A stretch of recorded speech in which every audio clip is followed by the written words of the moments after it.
সিপিআইয়ের হুগলি জেলার 23তম সম্মেলন উপলক্ষে সোমবার চাপাডাঙ্গা বাসস্ট্যান্ড চত্বরে এক বিশাল প্রকাশ্য সমাবেশের আয়োজন করা হয়।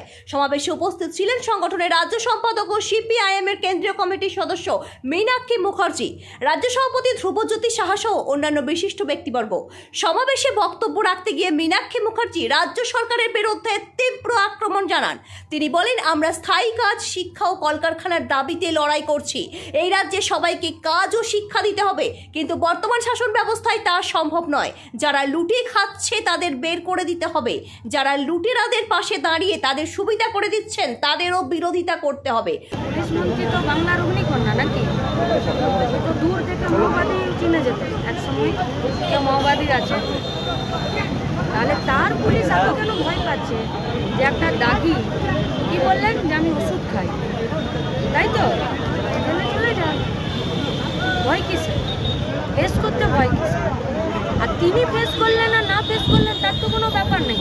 এ পুলিশ তো কোথা কোথা থেকে কাকে কাকে ধরে এনে গাঁজা কেস, পানি কেস কত দেয়, তাহলে একে ধরে আনতে পুলিশের এত ভয় কেন?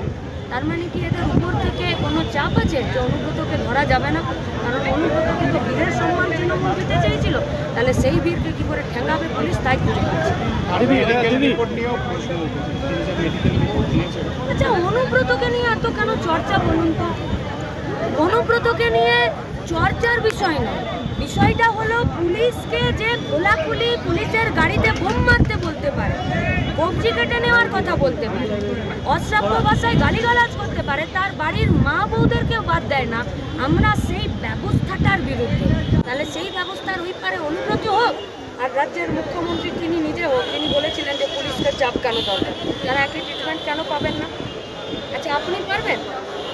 এখন কোনো পুলিশ যদি এখানে আপনার সাথে উচ্চুতি করেন, সেই পুলিশকে আপনি পারবেন? যতই অন্যায়ভাবে আপনাকে আটকান, সেই পুলিশকে আপনি দুটো কথা বলতে পারবেন? তাহলে আম পাবলিক যদি পুলিশকে এখনো পর্যন্ত রক্ষকের জায়গায় রেখেছে, তাহলে তৃণমূল তাদেরকে পকেটে কেন রাখছে? এই প্রশ্নের উত্তর তো মমতা ব্যানার্জিকে দিতে হবে। রাজ্যের পুলিশ মন্ত্রী তো তিনি।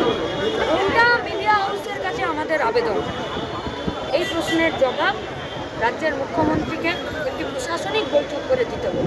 বলছি নোটিশ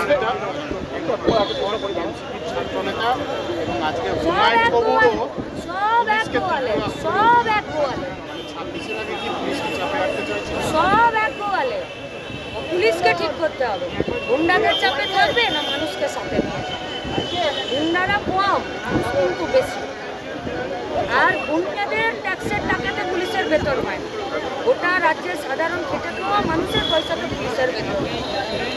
গুন্ডারা জব রুল তৈরি করে দেয়, ভারতবর্ষের আইন সংবিধান তারা পুলিশের জব রুল তৈরি করে দিয়েছে। পুলিশকে পাবলিক সার্ভেন্ট বলে, পুলিশ তৃণমূল সার্ভেন্ট। পুলিশকে ঠিক করতে হবে, তৃণমূলের সার্ভেন্ট থাকবে না পাবলিক সার্ভেন্ট। দিদি বলছি নোটিশ পে নোটিশ, তবু অবিচল, কেষ্ট শারীরিক অসুস্থতা দেখে ঘর হাজির অনুব্রত, সব বলে দিন, সেটা বলে দিয়েছে। লাস্ট প্রশ্ন, সেটা হচ্ছে যে এই শিক্ষকদের যে আন্দোলন, একদিন ধরে আন্দোলন চলছে, কোথাও কি তৃণমূলের 26-এ তৃণমূলের পতনের অসহিষ্ণুতা? তৃণমূলের তো আজই পতন হয়ে যাওয়া উচিত। ঘুষ নিয়ে চাকরি দেয়, ঘুষের পরিবর্তে মেধাকে বাদ দিয়ে ডাক্তার তৈরি করে দিচ্ছে। রাজ্যের সরকারি হসপিটালের ভেতরে ডাক্তার রেপ খুন হয়ে যাচ্ছে, পুলিশ পাঠিয়ে আনিসকে খুন করে দিচ্ছে। এমন কোনো জায়গা নেই যেখানে পুলিশের এবং রাজ্যের সরকারের, তৃণমূলের চাল হোক, বালি হোক, কয়লা হোক, মাটি হোক, 100 দিনের কাজ হোক, কোথায় চুরি জোচ্চুরি নেই। বিন্দুমাত্র যদি লজ্জা শরম থাকতো তাহলে এই পশ্চিমবঙ্গের মানুষকে বাঁচতে দিত, নিজেই সরে যেত, কিন্তু পশ্চিমবঙ্গের মানুষ এককাট্টা হচ্ছে। হুগলি জেলা শিল্পাঞ্চলের করুণ অবস্থা চিত্র তুলে ধরে তিনি বলেন, ডানলপ ঠুকছে, বিখ্যাত হিন্দ মোটর কারখানার কোনো অস্তিত্ব নেই, চটকলগুলোর অবস্থাও বেহাল। রাজ্য সরকার পাট শিল্পের উন্নয়নে সম্পূর্ণ ব্যর্থ, অথচ আজও বিশ্বের দরবারে বাংলার পাটের কদর রয়েছে। তাহলে কেন পাট চাষিরা ন্যায্য দাম পাচ্ছেন না? আলু চাষ নিয়ে উদ্বেগ প্রকাশ করে তিনি বলেন, পুরসুরা ও আরামবাগ অঞ্চলে বিপুল পরিমাণে আলু উৎপাদন হয়, কিন্তু কৃষকরা দিনের পর দিন লোকসানের সম্মুখীন হচ্ছেন। হুগলি থেকে আশিস কুমার ঘোষের রিপোর্ট, ABN 24x7।